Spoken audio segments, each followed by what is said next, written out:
More mucus. Okay, so we're live.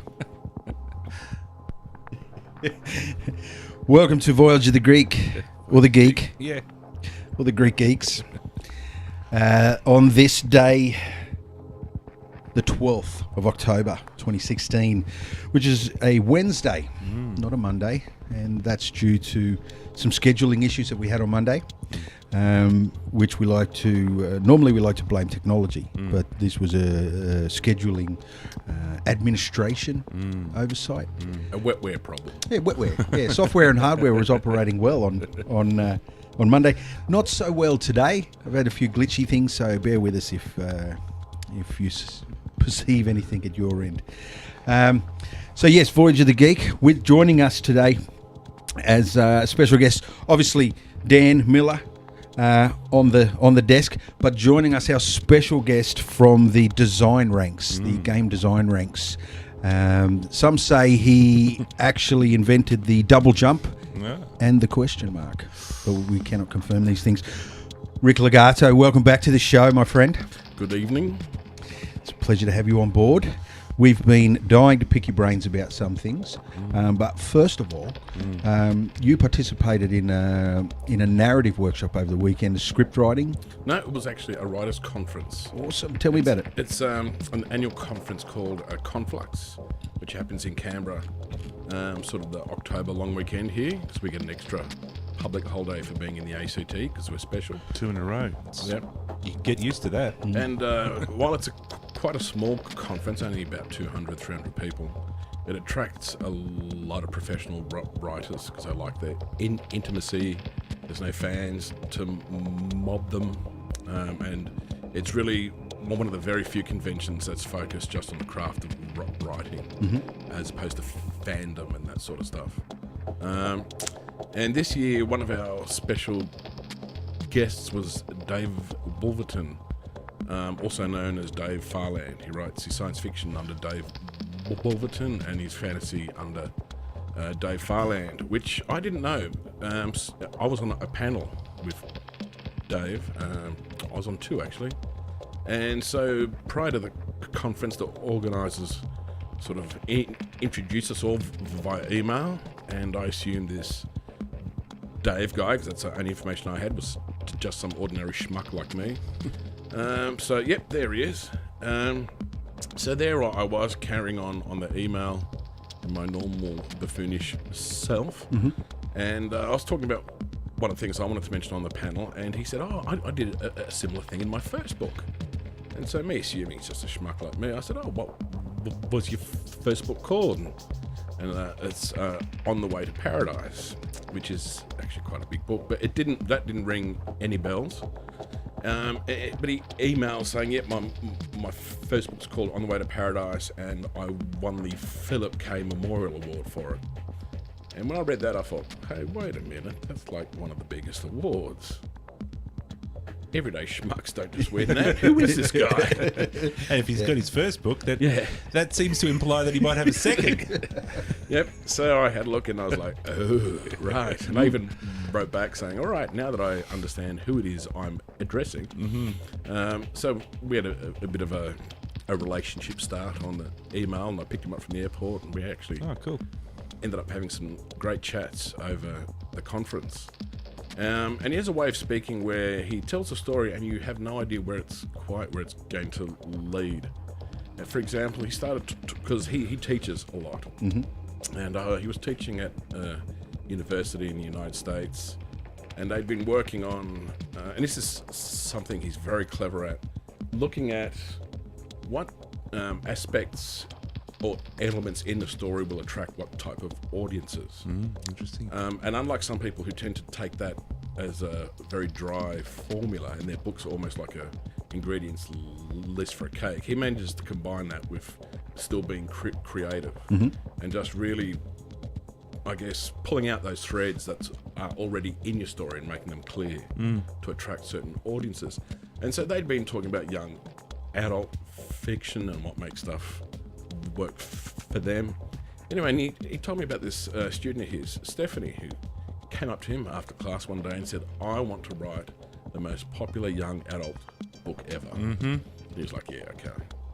And she said, and I want it to be about a teenage girl who falls in love with vampires. And he was like, yep, all right, fair enough. So they had to start having this discussion about what would have to be in the book. You know, it's going to have a big element of romance, of alienation, of the main character finding herself, and sort of, you know, breaking the taboos. And one of the things he mentioned was, you know, the vampires can't be the normal predatory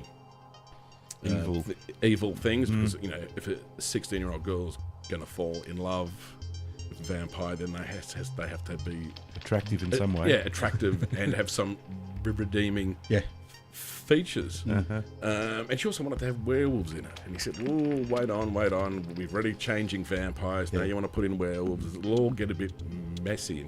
But she really wanted werewolves in. And so eventually they came up to a decision where she decided she'd bring in werewolves in book 2, because there was going to be a book 2.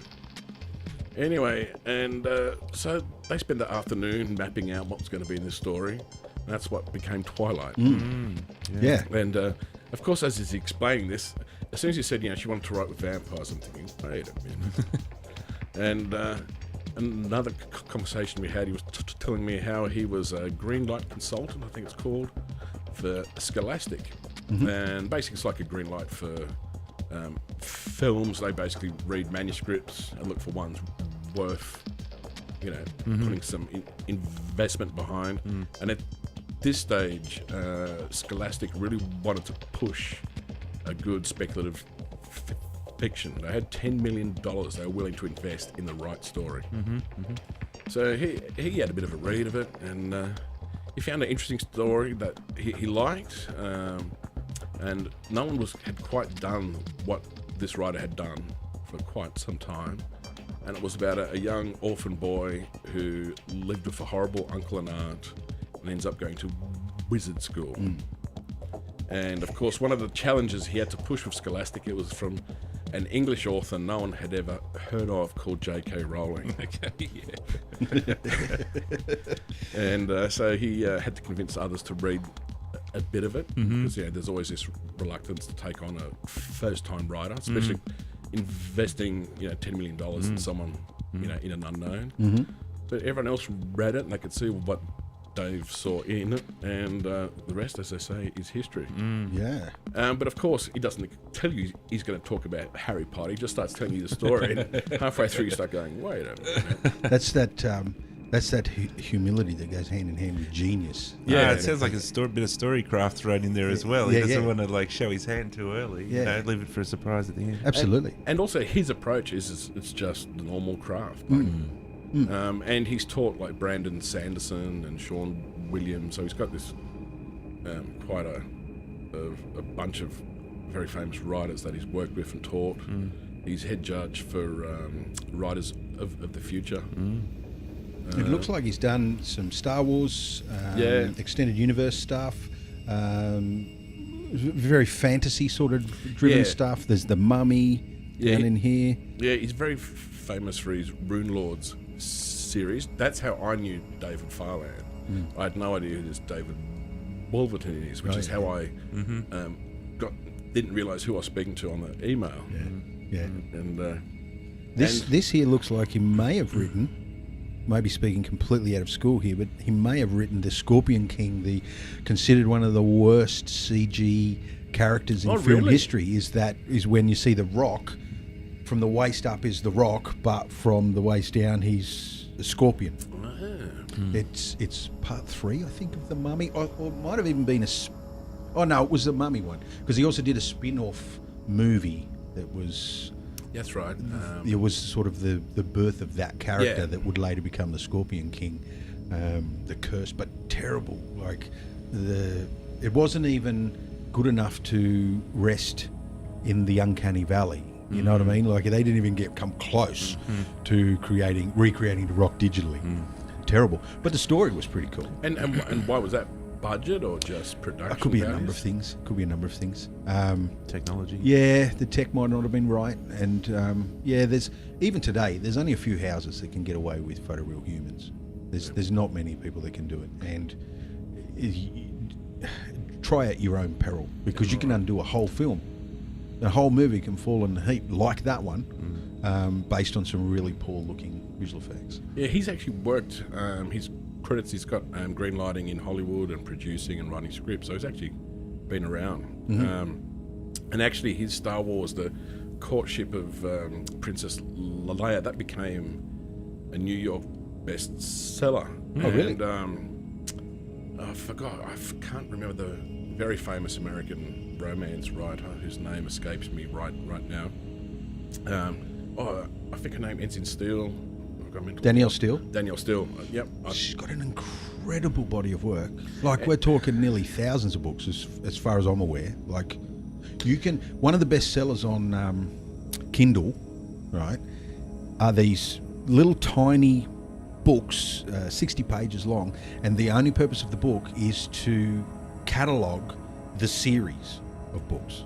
Oh, wow. Because there's authors that have so many books and the same character appears so many times that people want to know that they've read them all and that they're reading them in order, in the correct order. Yeah. So if you do a search for books popularity based on money earnings on Kindle for books under 50 pages or under 60 pages, the top 10 are these little tiny books that have nothing but listings of somebody else's books. The appendix.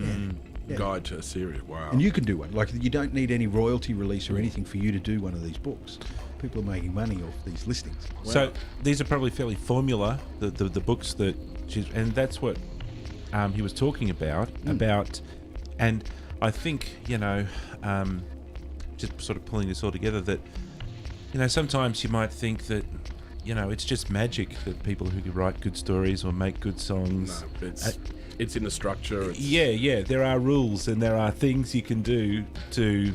It's not just a roll of the dice, right? And it's the same with a story or a video or a song or a film or whatever. And correct me if I'm wrong, and you would certainly know whether I'm talking complete crap or whether I'm on the right track. It's formulaic in the loose sense. So to me it's like a cake recipe or a meal recipe where you can work within the formula, and certain things you can be heavy-handed with and other things you can't, and the originality has to be found within the formula. You can't reinvent the formula and call that originality. Yeah. Because and we have a lot of experience with students, and that they don't get that. They think that different is new. Well, yeah, by default, but it doesn't mean that it works. Yeah. I could reverse the plugs on a PowerPoint cable, and it'll be different and new, but it'll kill you. Yeah. And they just don't get it. They don't get it. You can't reinvent gravity, right, to suit your story because you want to be new. Soy sauce doesn't go with chocolate cake. Absolutely. Right? Absolutely right. You can do lots of things with soy sauce and lots of things with chocolate cake, but you can't cross the streams. Absolutely. And it's about finding balance within the formula that you choose. Now and then you get crazy bastards like Tarantino, who just breaks all the rules, but his formula is broken rules. Like, that's his formula. And if you look at his films, realistically, it's a montage. It's more like a music video. Yeah. He picks the soundtrack and then he creates the movie. But he also understands the rules in the first place. That's right. Then you can break them once you understand them, because you're not doing something like sticking the plugs in the wrong thing, right? You know exactly what you're doing. And even then, Tarantino was really trying to recapture those action pulp B grades in the 60s and 70s that he grew up with. Yeah. I think it's more of a radical rebalance. He's not really mixing the soy sauce and the chocolate cake. Yeah. He's just going hyper soy sauce or whatever. He's decided stacking the chocolate cake up 15 layers high. It's not a la carte where you pick an entree and a main and a dessert. It's a buffet, and he just puts it all on the table, and you can take what you want. I think it was Coppola that said any more than 3 genres is a mess. So you can have comedy, sci-fi, whatever, action. But Tarantino just laughs at that, where he can put anime in with action, in with drama, in with suspense, and even Western, and he just shoves them all together and gets away with it because he has a signature of his own. And now people refer to that as a formula. Yeah, absolutely. And down the track, someone else will break Tarantino's formula. That's right. And getting back to David, his, I guess, genius is that he's following the recipe, but doing it without measuring properly. You know, that feel, that a pinch of this, a slightly heavy pinch of this, and I think that's the difference between anything that's too formulaic. And loses organic. Yeah. So what were some of the sort of examples of things that that he might identify, or some of the rules or whatever, when trying to match contents of a story to a demographic? I actually wrote down copious notes, but I didn't bring them with Just some general ideas, you know. It's as simple as everybody loves Vikings, so we'll put that in the story, or is it more... because also the rules change depending on the time. You know, what might be worked for young adults now might not have worked 20 years ago, so you have to be aware of it doesn't stay the same. Cultural vibe changes. Doesn't age well. Yeah. And it's like the example of the vampire. To work as a young adult novel, that a teenage, because she wanted to aim it at teenage girls and young women. But the typical vampire as we know them, as I like them, wouldn't have worked. They're crusty old dudes. Yeah, and they would have been mean. Even the Lost Boys, that wouldn't have worked because they're too wild. They're predators. Yeah. And here you have this homegirl, this white girl who's everyday, and really she's very much a Mary Jane character. She's a cipher for the reader. Well, look at the what is there, about a decade in between Buffy. It's not that, and that's the same audience. Yeah, it's the exact same audience, and how different they are. Yeah, that's the thing that I find fascinating, and we started to talk about it, but then we had to run off. I was actually interested because to me Buffy seems to have more agency than I can't even remember the girl's name in Twilight. No, I can't remember. Oh, no idea. Kristen. Well, that was the actress. Oh, the actress. I don't. Bella. That's it. I shouldn't know that. Yeah. We'll edit that out later. I'm going to blame Leanne for that, even though she's got nothing to do with it. And he obviously understands what, like I said, I don't have any great examples now on the top of my head. Tell me, professional writer like this guy, he's writing screenplays. What sort of remuneration can you expect to write at that level?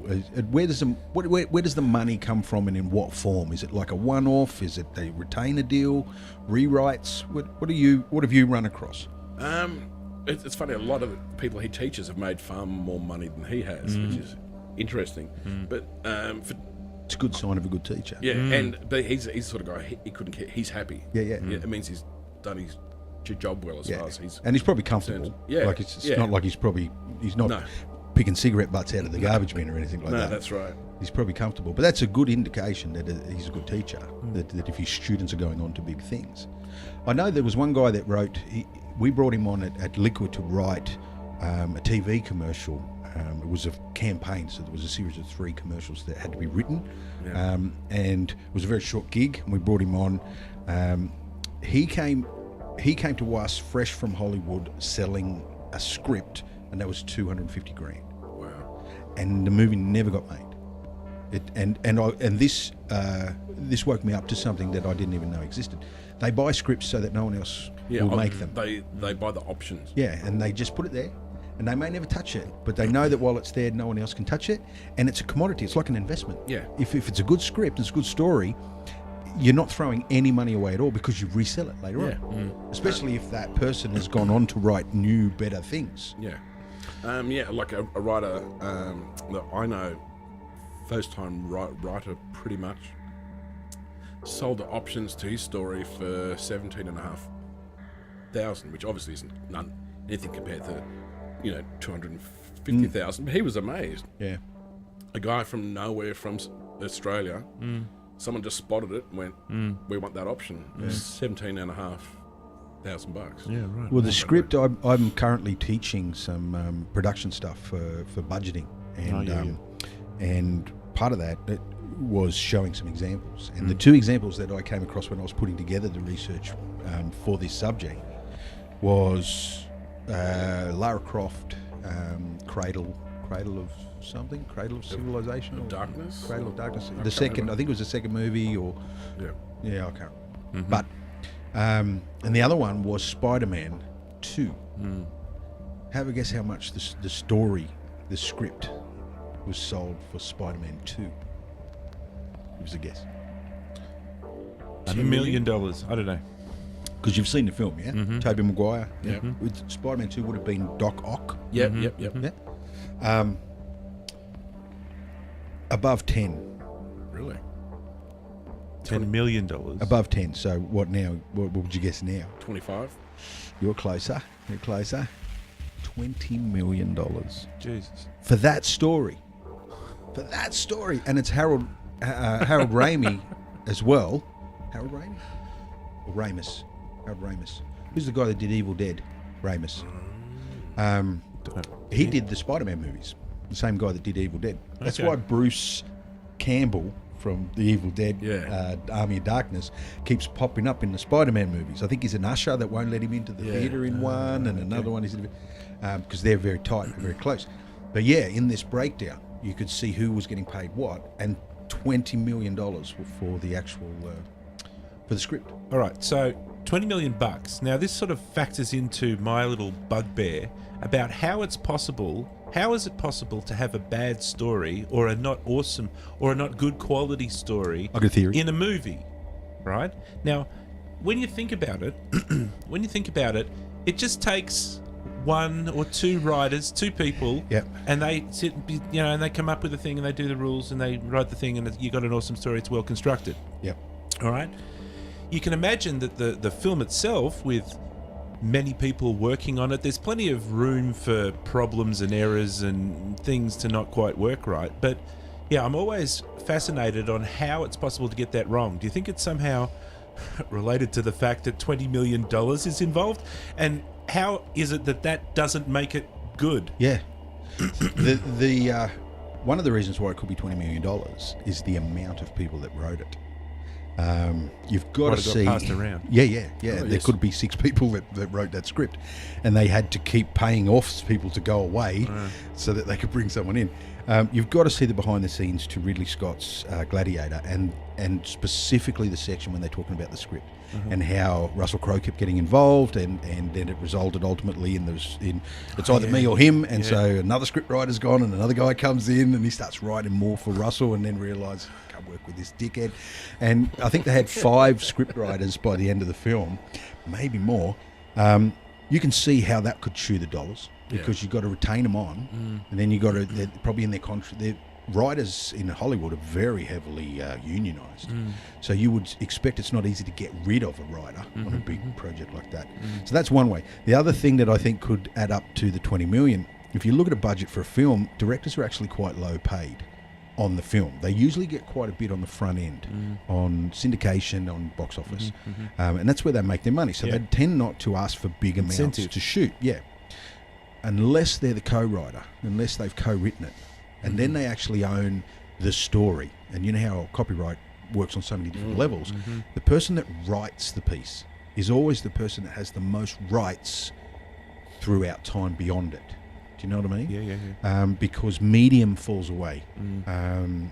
Visual medium can turn into stage medium. Do you know what I mean? The more you start to spread thin on the tail end of production, the person right at the very start earns more money, because as this starts to thin out and go in different directions, graphic novels and games and all the spin-offs, right? The writer gets money from all of them if they own the intellectual property and they haven't signed it off or and sold that's it. why they're expensive, because the writer is signing their rights away. That's right. To the characters they create, to the IP basically. Yeah. And they're commissioned or contracted to write that script, and they get paid a lot because they're giving away all their rights, because that film could make gazillions and they won't get 1 cent more because they've sold their rights. Yeah, if they sign that right. And that's what most of them do in Hollywood, unless If the bill's big, like you've got to pay almost as if it will be a success for a writer to do that. And most of the time, there's only 2 camps. There's the ones that are banking on success, so it's a $150 million budget, and then you don't really get a chance to not be successful for that, because they're still spending $70 million on marketing, so you're always going to get the money back. And the other alternative is low budget, and you can't afford to buy that privilege, so you have to leave that privilege with them and pay a lesser amount of money. And then that's like they're rolling the dice in a very stacked way. They're going to get paid either way. You're going to give me a retainer, you're going to give me money up front. But I'm also, if you're successful, I'm going to get points through the contract, and I'm going to retain the right to turn it into a mini-series later on if I want to, or you have to buy that off me later on. Yeah. So it's pretty smart. They're very well represented writers. That town just comes to a grinding halt. If the writers quit, like go on strike, shut it down. I was talking... sorry, Dave. Well, I was just talking with Tom about this morning, and... I have a firm conviction that it's the story and the character that's holding it all together. You can have a stick figure animation with little stick figure people, but if it doesn't have a good story, it's not gonna. And you can have 1,000 special effects and everything, but if it doesn't, it doesn't compensate for the fact that the story is not. So I reckon it's such an important foundation. I think I may have mentioned it in the last time I was here, that story about Kevin Smith writing that script for Superman. And he had to work with a producer that used to be Barbara Streisand's hairdresser. Who then went on to actually produce the first Batman movie. Yeah, right. The first one, the one that they rebooted, before his Batman, it was Burt West in purple tights. Okay. Yeah. That's right. I mean? Yeah. Michael Keaton. Yeah.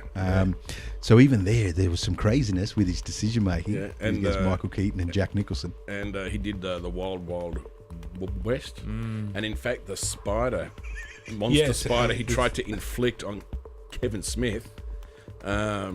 Because he was obviously pretty attached to that spider. Made it to Wild West. Yeah. But he kept asking Kevin Smith, like for instance, he wanted Kevin Smith to write it so that he had an army of sort of clones or Superman soldiers in his Fortress of Solitude. That's right. Guards. Right. And then he also wanted... Kevin Smith kept saying, why would Superman need guards? And it's supposed to be the Fortress of Solitude. And it's the Fortress of Solitude. And Kevin Smith kept saying these things, and he kept saying back, well, no, because we need conflict at the front door. How about some polar bears? An army of polar bears. I don't think I can write a story where Superman tears a polar bear in half. And also, he thought the cape thing was old-fashioned. That's right. You can't put him in the cape. Yeah. All right. So he can't wear the Superman, the three things with it. Can't wear the Superman suit. He can't fly. I don't want him to fly. And there has to be a giant spider in it. And that was the producer. That's the guy. And the craziness is afoot when the producer says, for a while in early production, I took on the role of the director. The amount of times I've had to work for producers that want to be directors. Oh, it's a fucking nightmare. Because in one hand, they've got a checkbook that they want to watch all the zeros and everything. And on the other hand, they want to be something that they're not. They're not. They're distinctly not a director. A director's born. 1 in 50 people can direct, right? And that doesn't guarantee that they'll be good. You just have to be a very special breed to be able to do it. And the people that pretend to do it, the same guy with the checkbook is making these calls, and then he's making decisions on, well, maybe that is worth $5 million. It's my money, so let's have a giant spider. Fucking madman. Are we now sort of answering the question about how bad stories happen? Yes, absolutely. It's exactly how. And our conclusion, I think, at the moment is it's not actually the writer's fault. They know what they're doing. Just shut up and let them do their thing. I would have to say that very rarely is it the writer's fault. Very rarely. That story and narrative is a time-honoured thing, and you can't. And it's writing for screen is a time-honoured thing. And even, I've had Kevin Smith's problems working on a computer game. I won't mention which one, but I remember someone give us the initials. Does it start with Chrome? No. Oh, good. and someone actually put me onto that video where Kevin Smith is talking about this, because we had just had a meeting just like that with the executives who were not only telling us what the story would be and how we'd write it, they were actually dictating the story to us and the dialogue. and it was absolutely like, I could have a bottle of vodka and I'd still do better than them. And we just had to kind of stand there and go, yep. Stand there and take it. And you know what you're in for. It's like if you have a meeting like that and you need the work, you only have to go through it once to recognise the language. And you can be in a meeting where you haven't signed anything, and then you have to go home and think, I know what this is going to I know what's going to happen here. It's like all the shit is going to get blamed on me, and all the triumphs he's going to wear while he's sipping champagne around his other backslapping idiot mates. People in power positions in media don't earn their way there all the time. Most of the time they don't.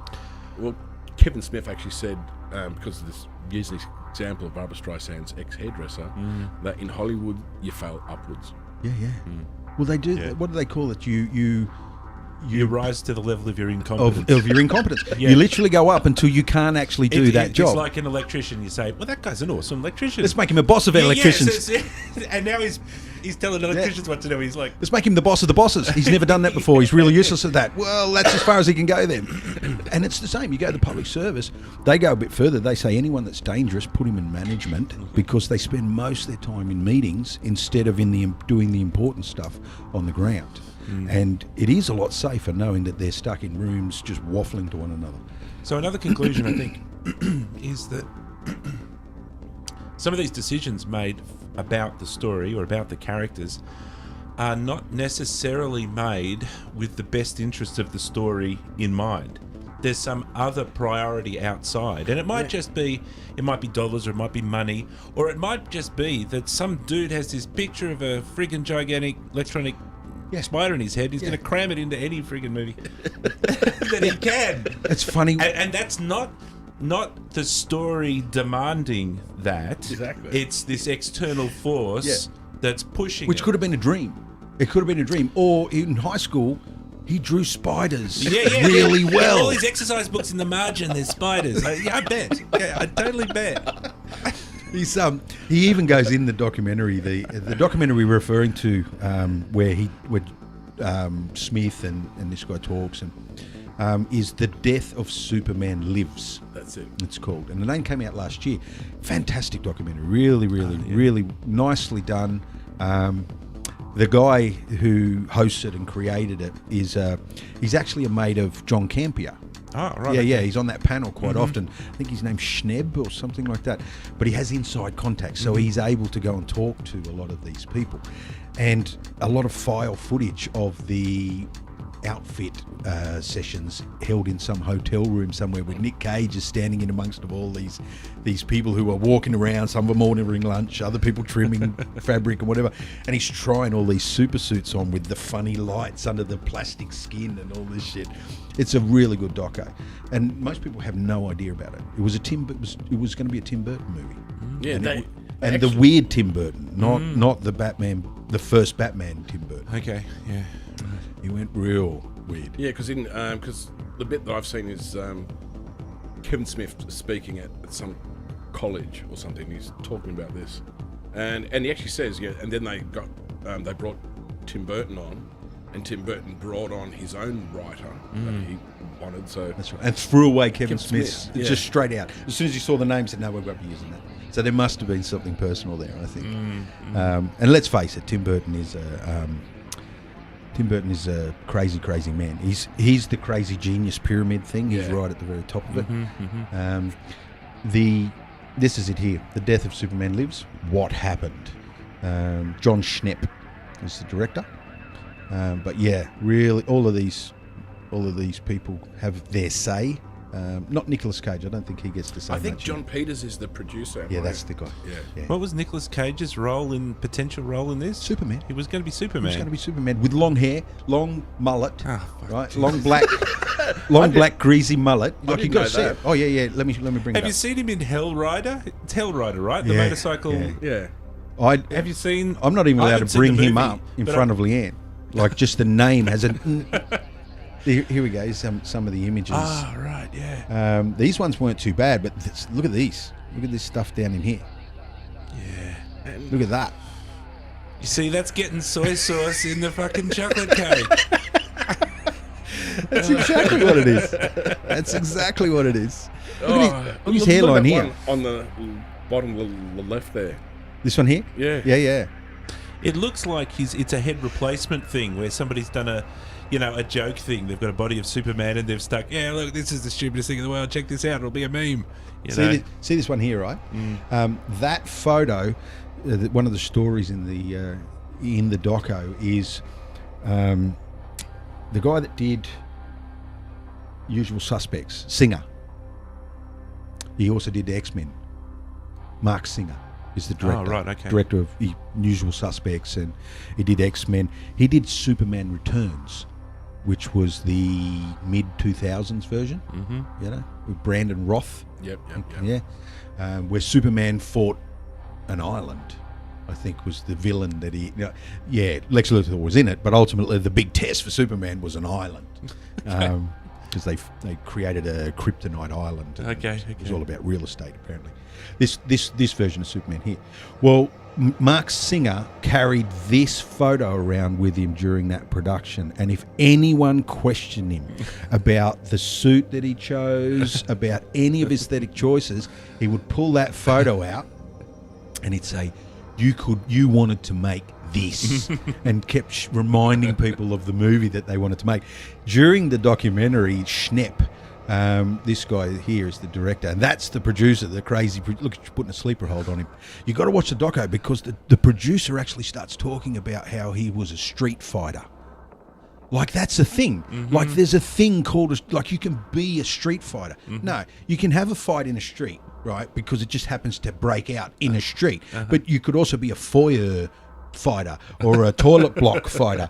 Like, that's just Corridor ridiculous. fighter. And so he's full of shit. And so I think that's hilarious, the fact that he's put a sleeper hold on him.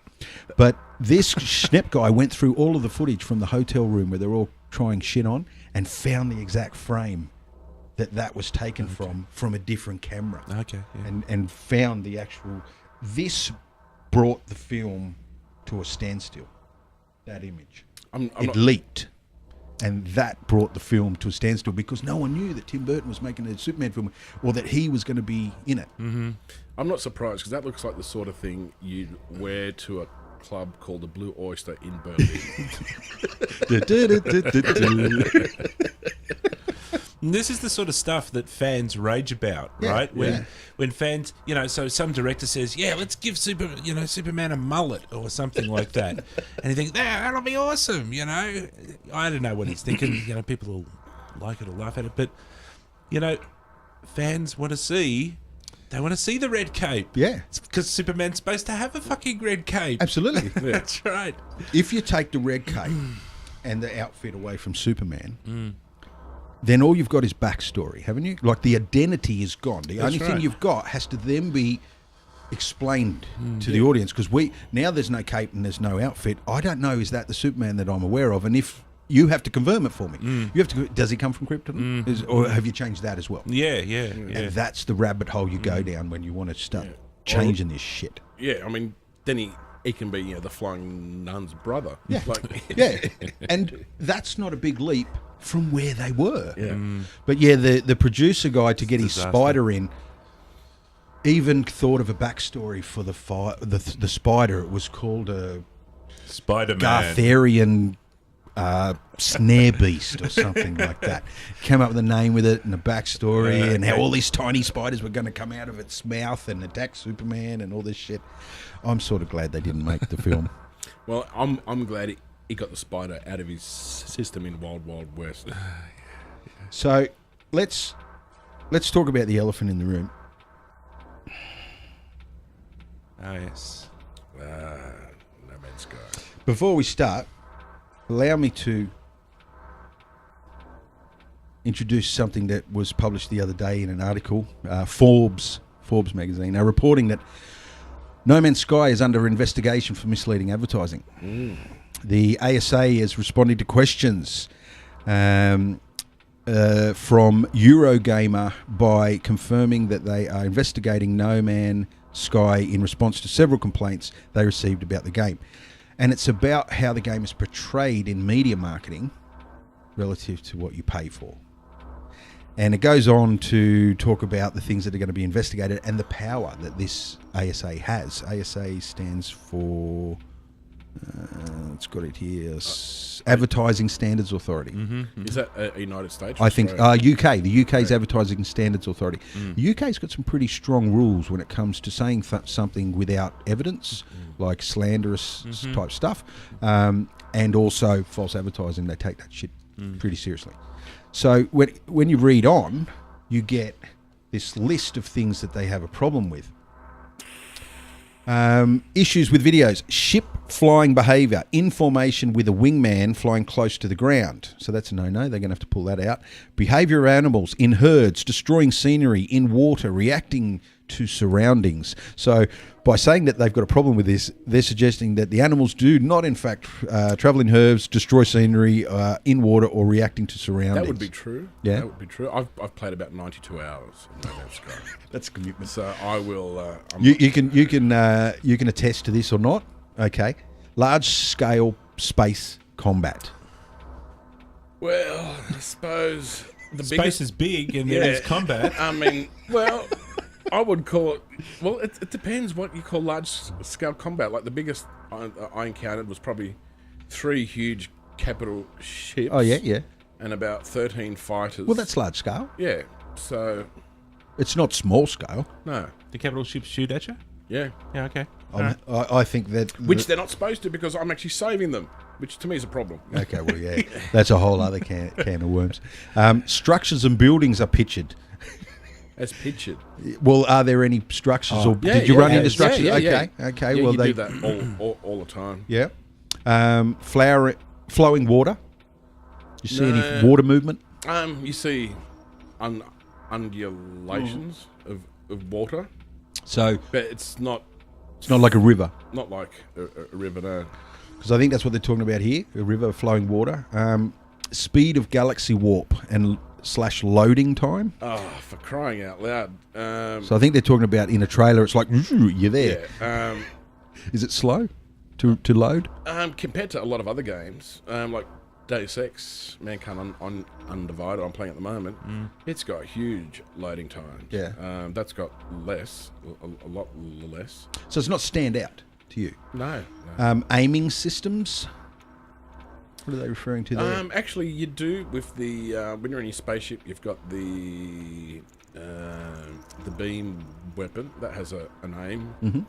So, like as a game developer, while I totally agree, No Man's Sky, hyped itself up to be something it wasn't. But seeing all that as a game developer, my alarm bells are ringing. Yeah. Because sometimes you change things. Yeah. Sometimes there's not enough time to finish that feature or get it working properly. Mm-hmm. And if we start getting, especially for indies who can't afford, don't have as much, room to move, you start getting sued because you said you're going to have dual wielding guns, and it turns out you don't. Yeah. And I think this is, if you read the article up here, it's in relation to they're continuing to market these things now. So if you go and look at the trailers right now on Steam, you're seeing these things, and I think that's what the problem is. Because they'd have to make new trailers, I guess. Which I think you're sort of obligated to do. Once you start charging people $60 a unit, it's okay when it's in early development and beta and all that sort of stuff. But once it hits the market, it's, imagine a car. Imagine a car that says it's going to be able to park itself and do all this shit. And then in development, they find it, they have trouble with that, but they have to sell the car. Yeah. And they leave all that stuff in the media. They could get in big shit. Right? That's true. There's a big difference in the spend. Yeah. But they're talking about down here issues in screenshots. The size of creatures seem to differ from the advertising media. Well, considering they're randomly, they're procedurally generated, I saw some small versions of things, and then very similar beasts, but a lot bigger. That one's a hard one to prove, because isn't there an infinite number of planets? Exactly. So couldn't they turn around to this ASA? Yeah, and just say you just haven't found the right planet yet. Well, yeah, because and the flowing water, that you're on the wrong planet. I think there's some clever people in the world who've dived into the code and they're pulling it apart from the insides. I heard stories of people, to try and confirm whether X, Y, or Z was in the. Yeah, there's also a people side to the drama as well. You know, they're not releasing enough timely information to people, and they go missing when they're called on something, and so there's that whole side that I'm not following it, but I come across these articles. What was the guy's name again? Who was the sort of face Murray, Sean Murray, is it? Sean Murray. There was Actually, one of our damn it, I've forgotten his name. AIE teachers put a Facebook post. He jumped on the plane and he was in front of him actually. Oh, really? And we were all joking about, why don't you ask him what happened to that? It was Sean Murray. Dean actually. Oh, was it? Yeah. Yeah, right. Wow. And we all had a bit of a laugh. So I think I take your point that sometimes not everything's going to come together, and that's fair enough, and you've got to have a little bit of leeway. On the flip side, Sean Murray seemed to be a little bit blasé with the truth, or blasé with his omissions. There was an omitted information that could have been. Well, he was a bit vague on a lot of things, and seemed to be specific on other things. Yeah. I think you've got to be very, very bloody clear on these things. And I think he was, perhaps a little bit naive. And when the cameras and the lights flashed in his eyes, and people said, "You're going fucking awesome. Is it going to have 20 monsters?" And he says, "Well, yeah, 20 monsters. You better will. Yeah, why not?" I think he was just too excited about his product, and didn't kind of think about what he was saying. And they may have talked about those things. They may have tried those things. Some of those things may have been in it at one stage. They, for whatever reasons, cut it out because the feature wasn't quite working or it caused problems. And you got to be. I mean, you do have to be careful what you're saying. It's made 45 million. They've declared that they've sold 750 units at $60. 750 units. 750,000 units at $50. Yeah. $60. Yeah. That's 45 million, which would probably be pounds, I'd say, if they're including those numbers in a UK article. All right, Rick. So I've been watching the controversy and checking it out because it's all been rather fascinating, especially how something can go, it can flip. It's like one of those dial explanations for things. It's like, we love things, we love it, we love it, we love it. We don't like it, it's up the top of the dial. Love, love, love, love, love, love, love, love, love, and then it clicks over back to hate, in 1 second. Yeah. So, I don't know, tell us your impressions of it. And, you've done nearly 100 hours. Do you fight against it, or is it something that... there's elements I don't like. Where I just think, really? But having, I've played 100 hours and I haven't even finished it. I've still got heaps to do, but the call of Deus Ex, which I nearly ended up working on, that's another story, was just too strong. I was dying to play that. It's a good game. I didn't actually listen to most of that stuff. I kind of realised early on the talk about it changed. It started to sound more like, Star Citizen or something. And I thought, wait a minute, that's not what you guys were talking about before. So I kind of just put that in the hype bucket, in the bullshit bucket, and I kind of...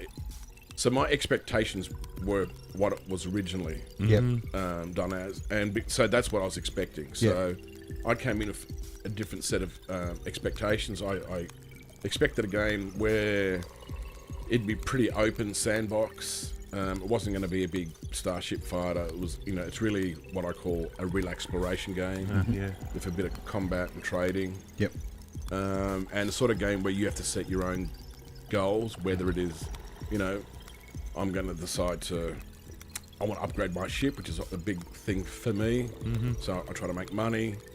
And this game manages to tap into some secret OCD part of my brain. One of the big ways to earn money is if you manage to catalogue all the animals on that planet. And they'll actually say there's 11 or 12 or 9.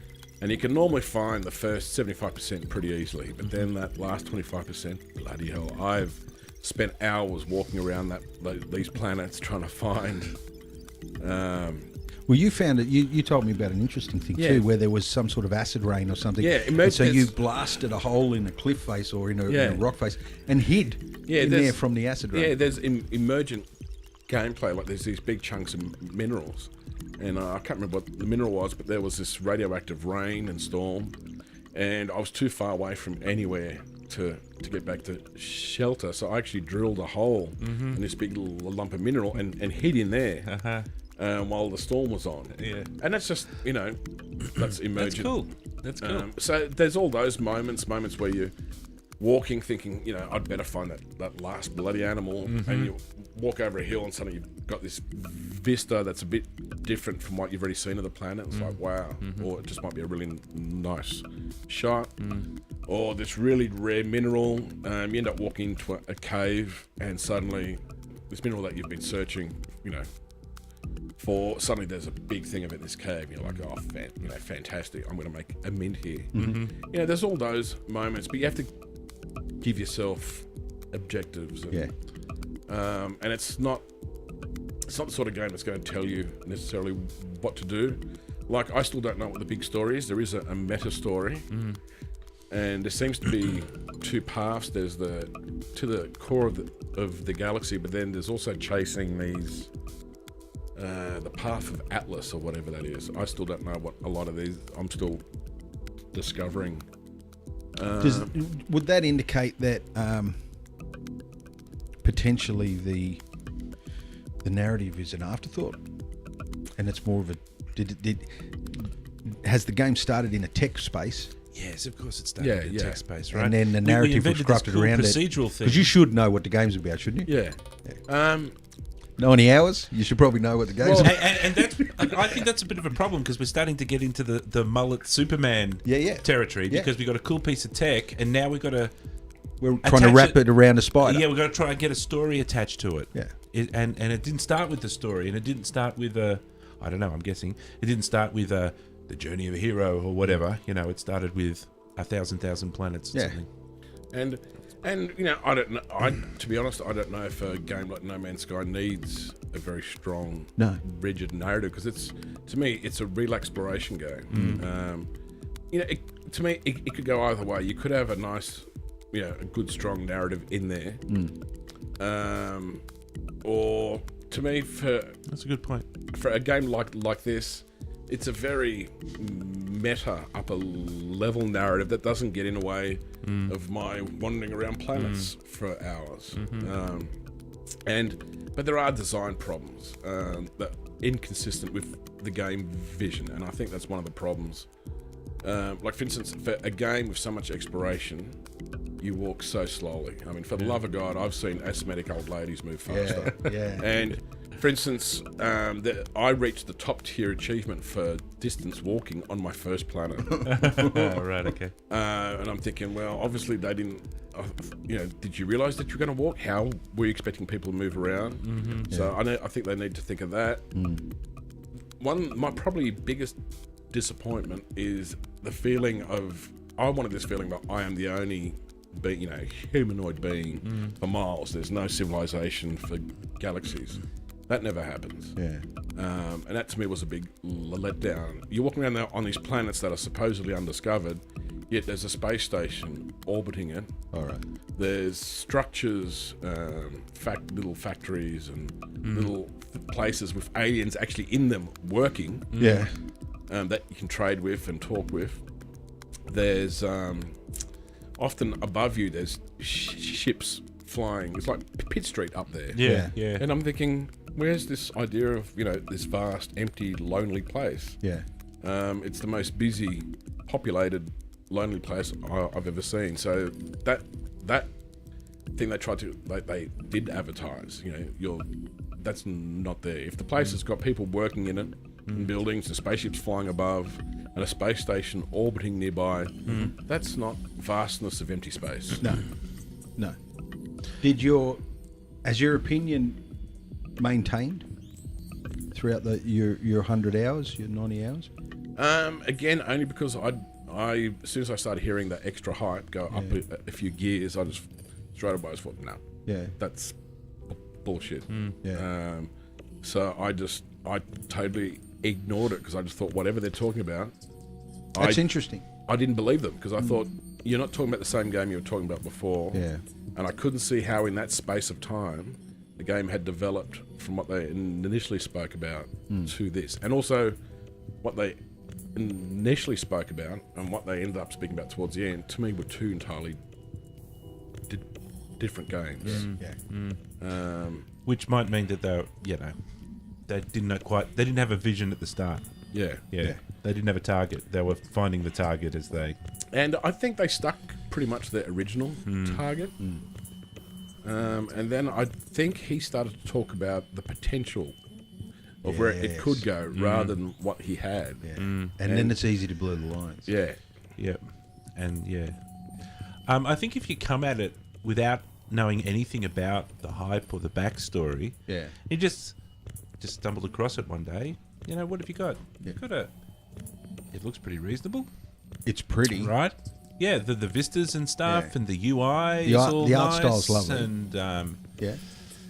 It works. it works. Like, it doesn't not work. You It's know a what I very mean? zen game. It's the sort of game where you realise, and like for a writer, fantastic. I'd be walking around plans for hours and I'd realise I'd already solving all these problems on stuff that I'm writing. You can do it on, it's a casual automatic game. Yeah, and there's a place for that as well. That's good. Relaxing type of stuff. Well, as a segue, and we'll definitely, I think, check in when you hit your second 90 hours. Do you think you got another 90 in you? Probably not. No. And I'll show you why. Yeah. And, Okay. well, the other thing is the planets aren't different enough. Yeah. I'm seeing the same ingredients shown in slightly different ways. I wanted to go to an ice planet. I want to go to a Tatooine type sand People planet. think procedural means unique and different. Yeah. No, it doesn't. It absolutely, because you still have to have parameters, and those parameters have to fit a certain. It's the real, thing. it's the Right, you real have to fit into a certain organisation of the same thing. Absolutely. And I wanted like a planet where maybe I can only see 20 feet in front of me. You know. Procedural allows you to have a lot more of something without labour. And that's the only benefit that you have through procedural. The downside to it is that you will find pattern in randomness. You can still see the patterns. It's interesting. So, CitizenCon, is that what it's called? Oh, yeah. CitizenCon, CitizenCon 2016. Just, it's on at the moment, I think. I think it's actually on at the moment. And so, you've got to check it out, gentlemen. It's stunning. It starts out in they have a bit of a look at the procedural planets version 2. So hang on, we're looking at Star Citizen, right? Yes. And in a lot of ways, this is Hello Games' competitor in this kind of space. Yeah. Or at least Larger I think the one competitor. that's going to make No Man's Sky an old, distant memory. And Elite Dangerous and every other bloody competitor. That's if they actually make it a game. If At they the get moment, it. as far as I know, early access, you can have a hangar full of ships. You can run around. You can fly and stuff now. you can They're fly. slowly bringing it all together. Yeah. I think Star Citizen tends to make a load of promises. Yeah. And I was initially very skeptical right at the very start because Same here. Same here. you know, anybody would dream up a question on the internet and say, will there be goats in the game? You betcha there'll be goats. Hell yeah. We've got a goat system. There's 12 designers working on it right now. Yeah, you wouldn't believe the amount of goats We're going to have athletic goats. We're going to have acrobatic goats. So everything seemed to be in the game, right? But I have been kind of watching it and I'm kind of like, they're kind of pulling it together. Yep. Okay, so procedural, this is their It's all procedural. Planet Plus, 2.0. So we've got trees, we've got... same instance. Right, they cruise past a planet, past a space station. Now they're down in the atmosphere. They're literally flying through trees down on the land. From space seamlessly with no loading screens. Yeah, No loading. It's same you can instance. do that on No Man's Sky. Same instance. Yep. There's no loading. Nope. That is the game changer for me, especially if you're sharing that, because they use this example where I can put something down and fly off, and you can fly up and pick it up and we're in the same Yeah, that's not No Man's Sky. same instance. This one here, if you ever get to see this with sound, this guy, there's a guy on the... And for those without pixels to look at, we're looking at a mountain. Someone on top. Do you hear him? Can you hear him yelling? Yeah. he was yelling as the ship goes past. And I think Roberts interrupts the vision and says, "Oh yeah," he says this because people were laughing at the guy sitting on top of the mountain with a flag like, waving. Sorry, Rick, what were you saying? I was just describing what it was we were looking at for those yes. listening on iTunes. Yes, Can't absolutely. See the pixels. We're looking at a flyover over an alien landscape, completely procedural driven, little patches of fog and atmospherics sort of dotted throughout the landscape. It's a very volumetric world, lots of distance fog. Very different art style from No Man's Sky. Yeah, absolutely. Very realistic type of style. It's very realistic, and this goes on to, let me jump through a little bit here. He comes in. Let me show you this. We're looking at from the inside of a cockpit. So they've got ships. You can walk around on the ship. Yeah. as well. So this is a larger ship. Let me just jump this back a little bit so you can see it from the external. So we see it flying along here. It's 4 engines, sort of a mid-sized cruiser, Yep. I'd say. And camera pans around and then jumps into the cockpit, and we start to see what the player actually sees. Up until now, we've sort of been maybe a programmer's camera or something, some sort of game cam. But yeah, these are the customizable characters that you're going to be able to create. Hey, he's got a haircut like me. Cool. Yeah. Or like a certain clone trooper that we won't mention. So yeah, there's a distress beacon here, but you can't. There's a ship alert warning or something. You can't. A ship can't go near this beacon. So you have to go. What he does is he goes back over to this landing pad here, and he lands. And let's show this section here. So he's landing. Have a look at the landing gear. It even compresses, and they're really. Nice. Really looking for the details here. So he leaves the cockpit, walks back into the ship past all of where he can have a sleep, and there's all these different assets within the ship that you can interact with. So he goes towards the back of the ship and goes to his locker.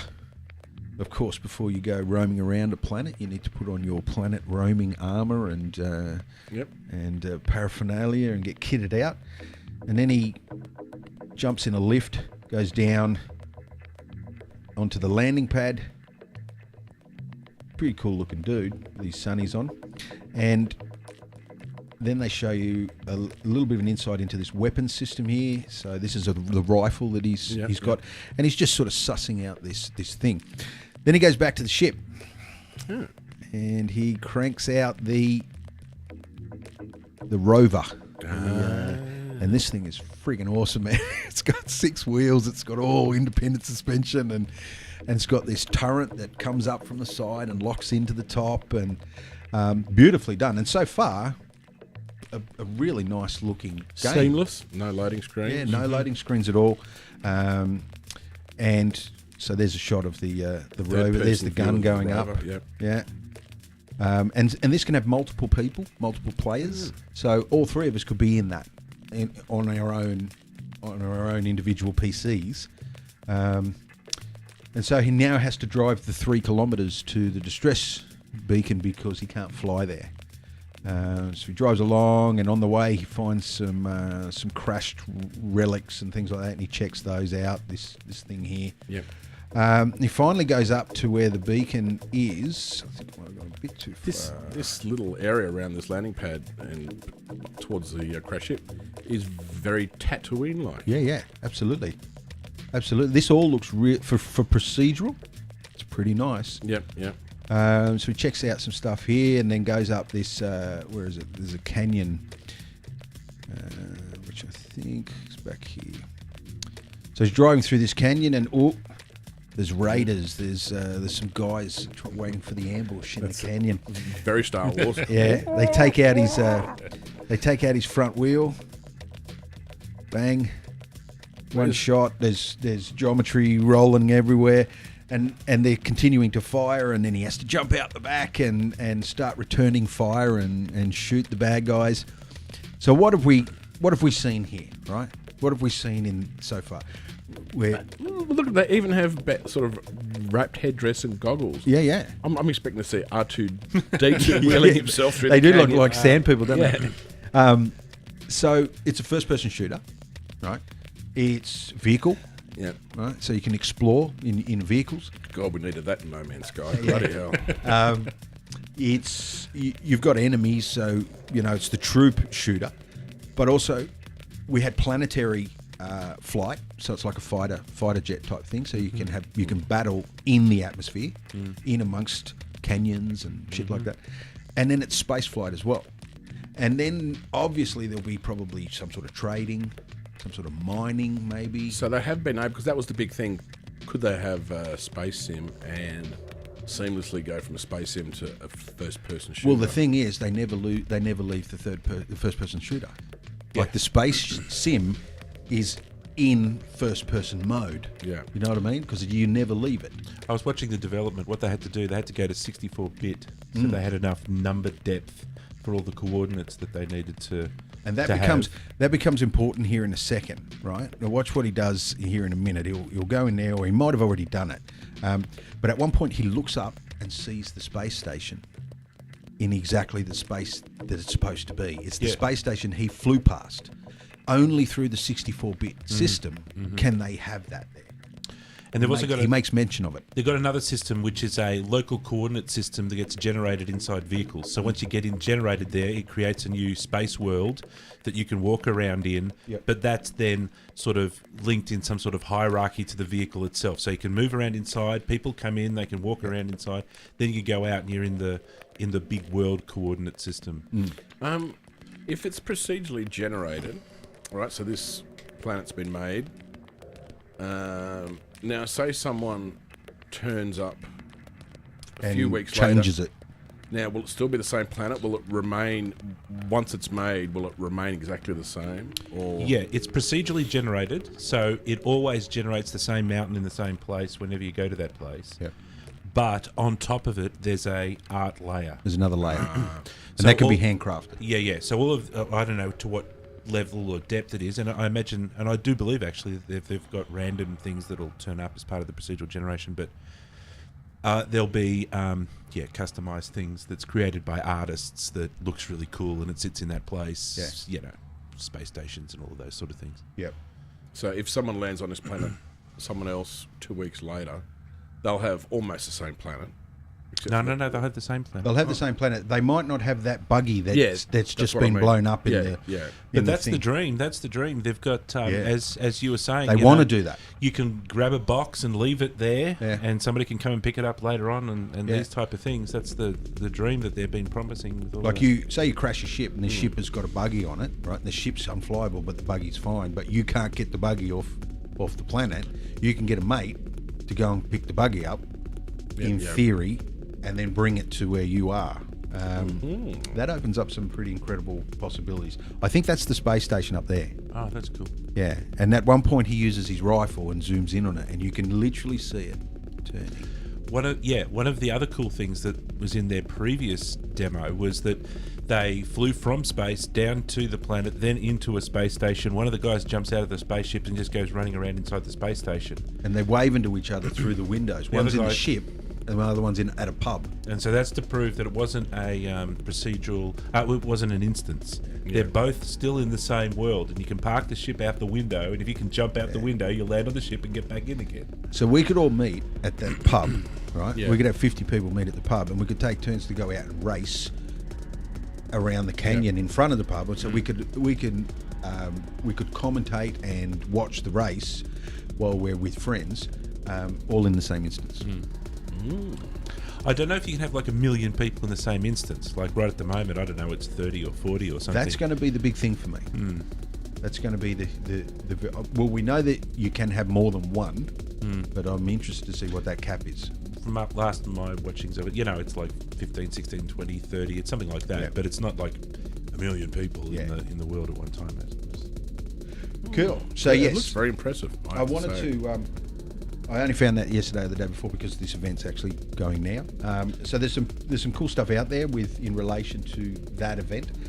One thing worth looking at. Eventually finds this old crashed derelict ship thing. He gets off his space bike and he starts to run around it. Starts to run around this ship, and he's taking people out and things like that. And then at some point there's a sandstorm, and he takes refuge in it. And the sandstorm starts blowing panels off this ship that he's hiding in. Nice. Yeah, it's really, really good. And then he realizes there's some people coming to get him or something like that. I think this crashed ship is an example of part of the procedural generation. Yeah. So these turn up and nobody knows where they are. They're just part of the landscape. Yeah. That these. Yeah. And see this here, right? He's taking a few shots. Watch. Yeah, Holy baby. Wow. Yeah, baby. That's straight out of Dune. So far, I've seen Tuscan Raiders. Yep. I've seen speeder bikes. Yep. And now Did you see the guy down on the sand then running? Yeah. There's here, I'll show you again. When that thing's... Have a look down on this area down here. At some point, there's a guy running for his life. Yeah, look. All right, well, that's epic. Yeah. That's very epic. I think Chris Roberts, he's sort of narrating this a little bit, and when whoever's playing the game takes a shot at that thing, he says, "Oh, I probably wouldn't have done that." And then, sure enough, the game wigged out. It starts pulling out, and it shows this full pull. Watch this. So it's all the way back up into space. Yeah. And then it glitches out or something, and you're back there staring at the super worm again and whatever, and then they closed it. It wouldn't be a Roberts live event if something didn't go wrong. But man, they're definitely getting better at it as well, because there's a couple of guys that are like acting out. Yeah. You know, they're doing the whole thing, and he's narrating, and they're getting really pretty slick at these demos. It's I'm very excited about it. I might actually, because I've avoided paying up early, because I thought I want to wait till you actually look like you're going to make a game. I want to see whether the goats are in it or not, but it looks like the goats are in. Yeah. Well, originally they were. What they were going to do is release a smaller game called Squadron 42. Yeah. I think the original premise was you can earn your right as a citizen by doing military service, and it was a way of teaching you how to pilot and things like that, and to get into the game and be combat and all that sort of stuff. Part of Citizen Con is they've announced that there's a delay on Squadron 42. Okay. And that has put that was meant to be this year. The rumor mill went nuts because they're thinking, the cracks are forming. But that's been going on forever, and they're still pulling it together. So well, he's come out and said, well, it's because I only get one chance at releasing that game. I only get one chance to show people that game. So that's why we're not showing you at CitizenCon 2016, and we're not going to release. It's not going to be ready to release when we set it, which I think is December this year. Yeah, it's meant to be this year. Which I don't know whether they have. It's one of those games where I've been in two minds whether it's the biggest case of feature creep ever. It's definitely the biggest case of feature creep. Or is it just organic development, like we've achieved X, let's try Y. And it's like, is it feature creep or is it? I think it's feature creep with somebody who's competent at the helm, who can pull it off. It doesn't mean he can still go off the rails, he can still go off the deep end, but I think he's pulling it together, he's keeping the train on the tracks, and he's a real taskmaster apparently. Feature creep, for those people who aren't in game development, is when you're trying to make X game and you keep adding new things in all the time, so the game's never finished. Yeah. It just gets bigger and bigger. It just gets bigger and bigger. And bigger, not better and better. Yeah, and out of control. Where you go for more instead of improving the things you've got. It's like you start off trying to make a muffin and you end up making a wedding cake. Yeah. And then you put more tears on the wedding cake. Absolutely. Now, the game, just before we finish on this, the game might cost you $3,000 to play. Yeah, we talked about this. What? And when Dan first said that, I thought, you're a madman. And then he quickly made me realise, you're going to need a $3,000 machine. You're going to need a $3,000 machine to run that thing, man. Trust me, you are. You definitely are. You're going to need at least SLI, maybe 1080s parallel, and I don't know. I think you're going to have. God knows how you're going to do VR. I think you're going to have a bit of tech to run it. So, Yeah, it might not be yeah. a cheap game. All right, I might hold off investing. Yeah.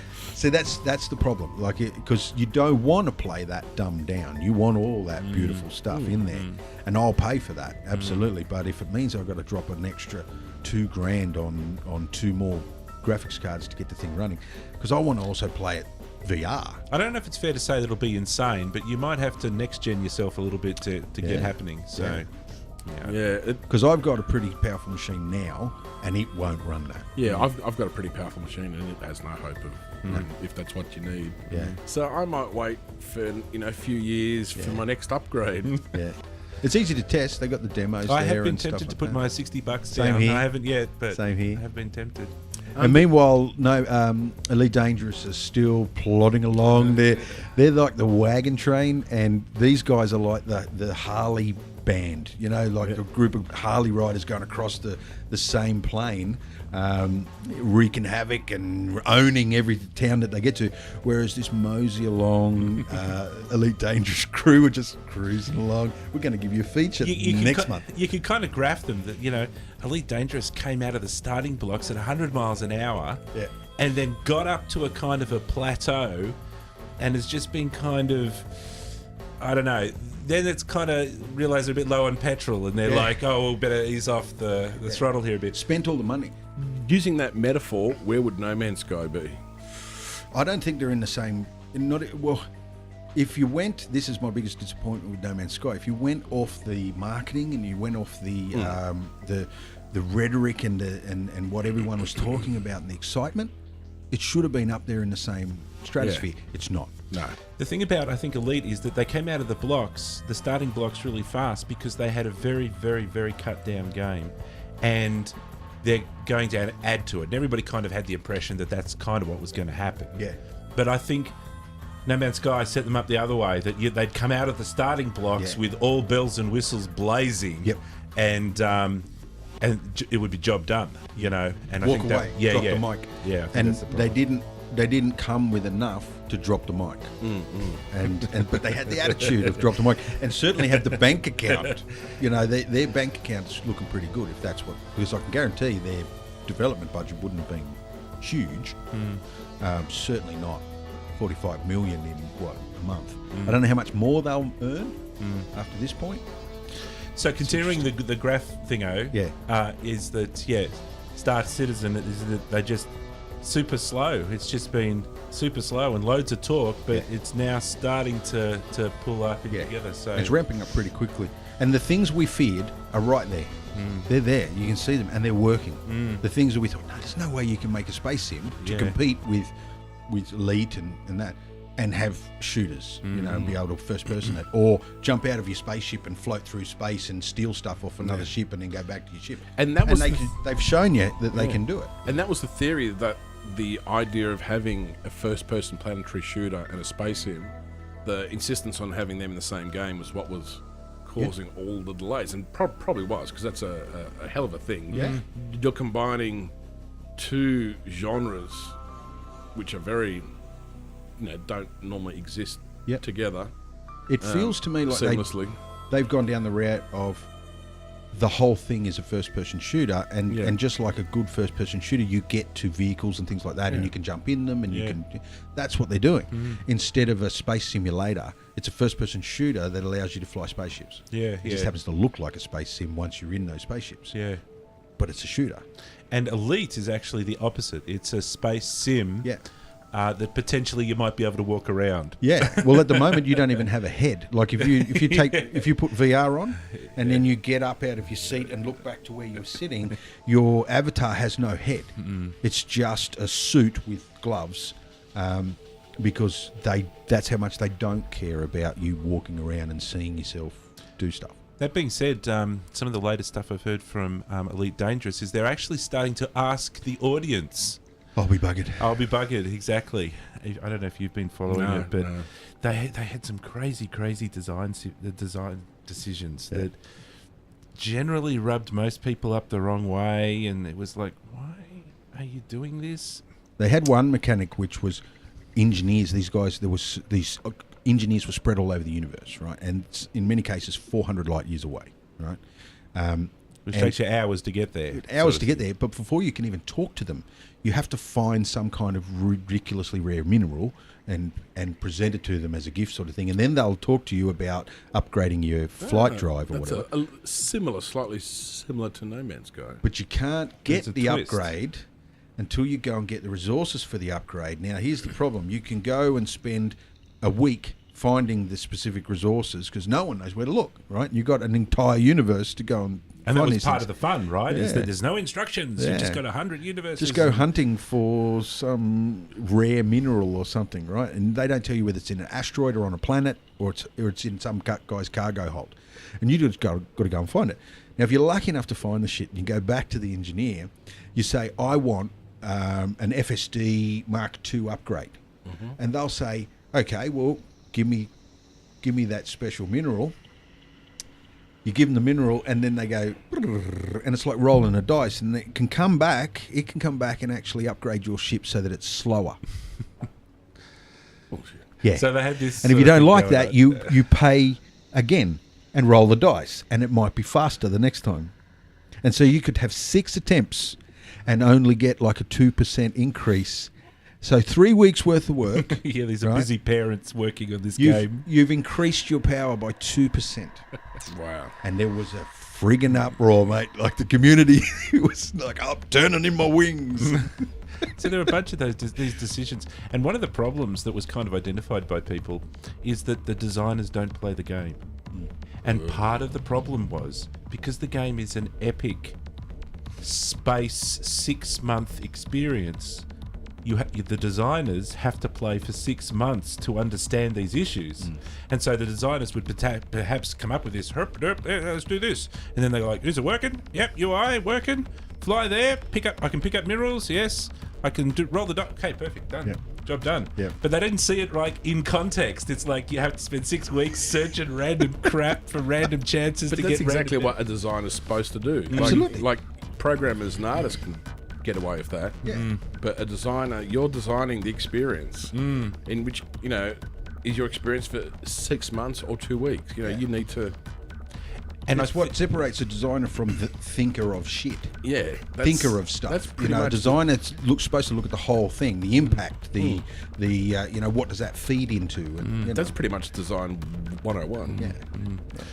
So they're now taking questions from the audience. What would you like to see? What do you think about the systems that we've got? And it's a real bit of a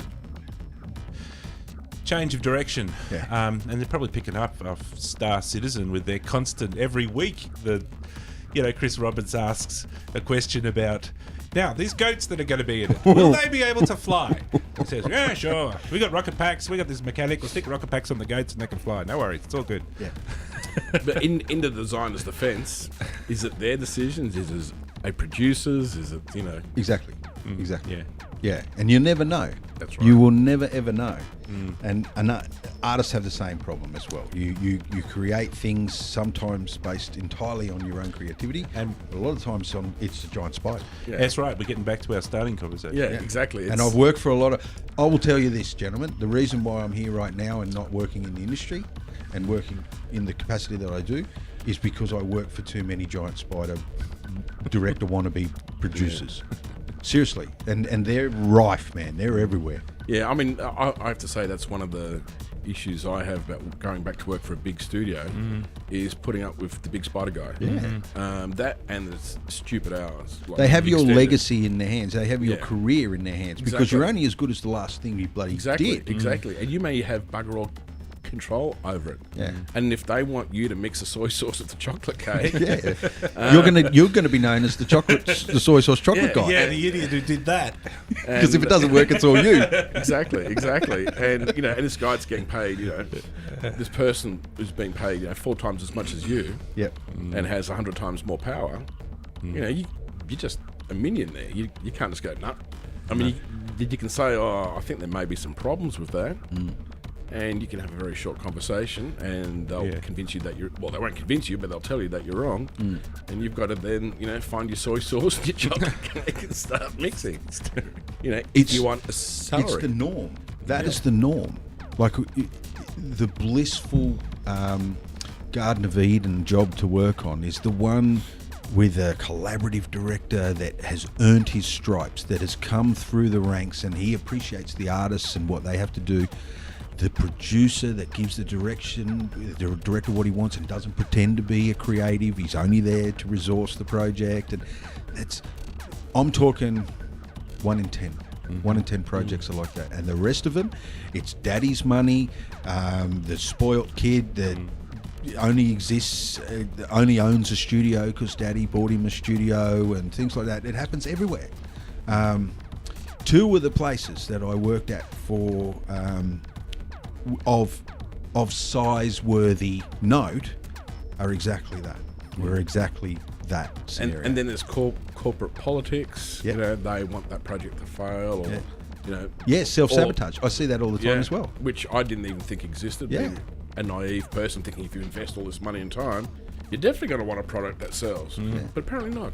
Not always. No. Sometimes you can actually make more money out of a loss. Yeah. It depends on what country you're in. Look at Donald Trump. Yeah. Declared a $900 million loss and hasn't paid tax since that year. And then there's also personal ambition. It's there. You know, someone may gain by that version in that place doing badly, and then they can come in and be the hero. Like, there's so many weird and wonderful scenarios where. Yeah, I agree. And the planets have got to line up for there to be a good product, one that you're proud of, one that you can tie your name to and ride the coattails of a little bit, that you meet good people, that you form good relationships. But, God, that's rare, man. That's rare. It's not impossible. It's like pokies. Like, you only got to have one good win and it'll keep you coming back for a while.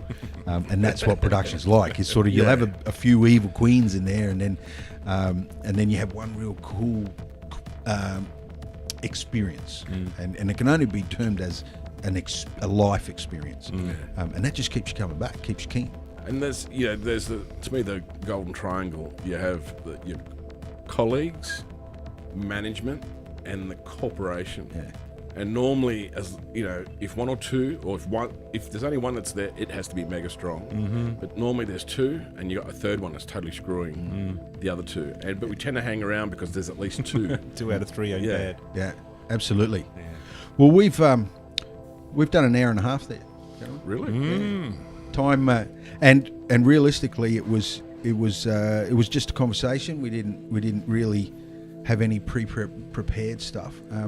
And I like this format, so I reckon we should, when us three get together, we should pick something, even if it's a starting point. Yeah, and then we'll just explore it like this, because we have really unique perspectives on it. Dan, did you just interested? Did you have things that you were hoping to discuss? No, not today. I was just hoping to do what we just did. Yeah. So yeah. I had some backup stuff if we ran dry, but I didn't. I wasn't really entertaining that notion that was going to happen. No, running dry, I don't think is a risk we need to worry about when it's because I've met us all. Yeah. I've run into us a couple of times. What I am going to do though is give you a little taste test of what I want to have a look at next week. As you'll noticed by the various memorabilia, which you don't get to see much of on the podcast. There's a lot of it around the room. And what I wanted to cover next week and have a look at is memorabilia and props and this new almost cottage industry that's sprung up over the last 10 years of people setting up their own little prop memorabilia replica studios in their basements and feeding the Comic-Con crowd and the what's the word? It escapes me. What is it when I get all dressed up like cosplay? Cosplay is huge. Actually, I'm huge going to huge industry. I'm going to a steampunk festival in Goulburn on Saturday. Oh, really? Oh, cool. Got a costume? No. Steampunk take up a very big percentage of what these guys that are making these one-off props and stuff. And because they're one-offs and they're made so well, you know, a lot of them are cast resin or lathed metal, and they're one-offs. And so people are commissioning these guys. So they don't do a thing until you pay me. So you pay me $1,000 and I'll go and make the lightsaber that no one else will have, you know. So that's what I'm going to cover next week. I'm going to have a look at some props and movie props and memorabilia and some of the big players. Giant vase. It's probably about 4 foot tall from Farscape. Oh, really? Oh, right, wow. Yeah. That's awesome. I bought it in a antique second-hand furniture shop in Sydney. Because they shot it here, Farscape. They shot here. And, lots of it on the Gold Coast. And a friend of mine who was peripherally involved said, check out this shop because I know they bought a whole bunch of props. Yep. And when Beck and I went down, it was the last thing. Yeah, right. And we didn't have the money for it, so we just didn't eat for about two days, but we bought it anyway. Yeah. And it's still in our house now. That's cool, man. Metal vase. And it's got history. It's got a story to it, and it has a connection to cult or pop. Therefore, it's associated with emotions that you had that you have as an attachment to that thing. Yeah. That's why I like this stuff. I love any sort of memorabilia or models that are cool to create or source, but also have this connection to a simpler time, an innocence in your life, a younger time, and things like that.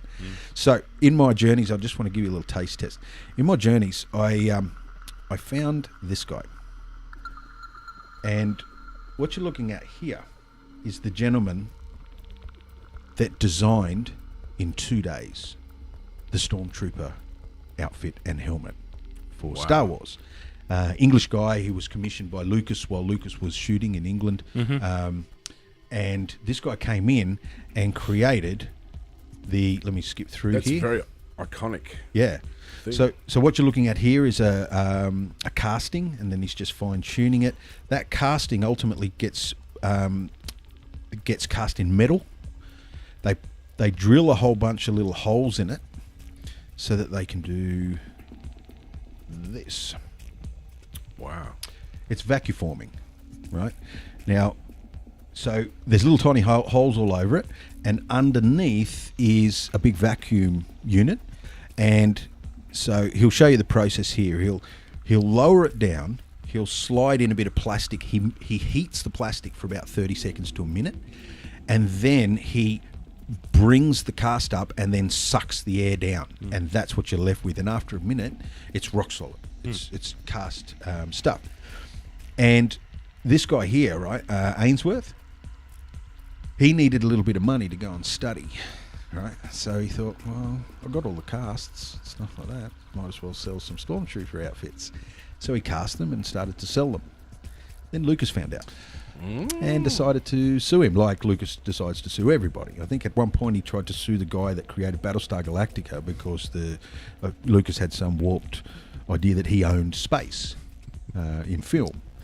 So he tries to sue this guy. It went to court. 6 years, I think, it went through the courts. It ended up, when asked how much did it cost, and he said, look, I'd rather not talk about that. And they said tens of thousands, and he just quickly jumped in and said, no, millions. So it cost him millions to defend it. And what the British court found is the Stormtrooper outfit was a product of industrial design. And you can't copyright industrial. You can't own the copyright if you're not the original person that designed it. It has a different set of copyright laws. Oh, that's interesting. And it was successful. So he now is the only guy on the planet that can legally sell Stormtrooper outfits. Oh, that's awesome. And he sells them for about $500 each for the genuine copy. This is his site. It's called the Original Stormtrooper. Oh, I've been here. Yeah, and he sells the high-end copy, and he also sells a lower-end sort of version. It's absolutely... He designed all these. He designed the Rebel hat, which is realistically the top of it. The dome was taken from a World War II naval helmet. And so that's what he started with, and then he wrapped everything else around it. Remember these ones here. Where's he gone? This one. This is the Rebel helmets, right? Now the Rebel helmets were quite literally the Stormtrooper hat, like this. So you can see there that's the World War II military helmet, almost like the same sort of helmet that General Patton used to run around with the stars on the front of it, right? So he vacuum forms this. Then he does this one where he half vacuum forms it, and then he trims that half and sticks it on top of the other one and staples it, use rivets, and he rivets it back together. And then he put a bit of glass, so he could be like a commanding officer. He puts a bit of wire on the side. He did all this in a couple of days, and then had 50 of them out on the set for stormtroopers and stuff like that. And so these are the helmets that were worn by the guys. The stormtrooper, this is the TIE fighter. TIE fighter pilot. Yeah, TIE fighter pilot. So the TIE fighter pilot is the stormtrooper, but you take the helmet from the rebel and stick it on top instead of the normal stormtrooper helmet. And then you put a few things down into the greeblies and things like that. So yeah, this is the sort of stuff I've found in my travels that I'm going to have a look at next week. Probably not so much this here. But yeah, memorabilia, props. One of the things I'm excited to show you guys, I won't show you snippets. This will get you salivating. There's a TV show where they literally take world-renowned blacksmiths and they create iconic weapons from like Thor's hammer. There's a Lord Japanese of the Rings. Yeah, absolutely. There's a Japanese sword that is used in a sci-fi manga thing, and these guys use the traditional samurai method of creating. One's a Russian guy and another, like they all have their own disciplines, and they come together and they forge these swords using traditional methods and create these weapons like Loki's staff from the Avengers, and they recreate this stuff from scratch. So I'm going to show you some of that stuff next week as well. Excellent. Yeah. Awesome. So that's what we're going to have a look at next week. Any parting words, gentlemen? Anything exciting coming up for you this week? What do you got happening? I got too much happening. That's what I got happening. You got family in town? Yeah. Got all sorts of things going on. Spinning plates and obligations. All right, so my parting words are not even Quentin Tarantino mixes chocolate sauce, soy sauce and chocolate cake. I think I just mixed chocolate sauce and soy cake. A big thank you for Rik Lagarto for coming in and spending some time on the desk, and we look forward to having you back again, and so we can ramble about our next topic and solve the problems of the world. As we do. So what's our sign out, Dan? Now, what's our sign out? Don't cross the cake and the soy sauce. I love it. See you later. See ya.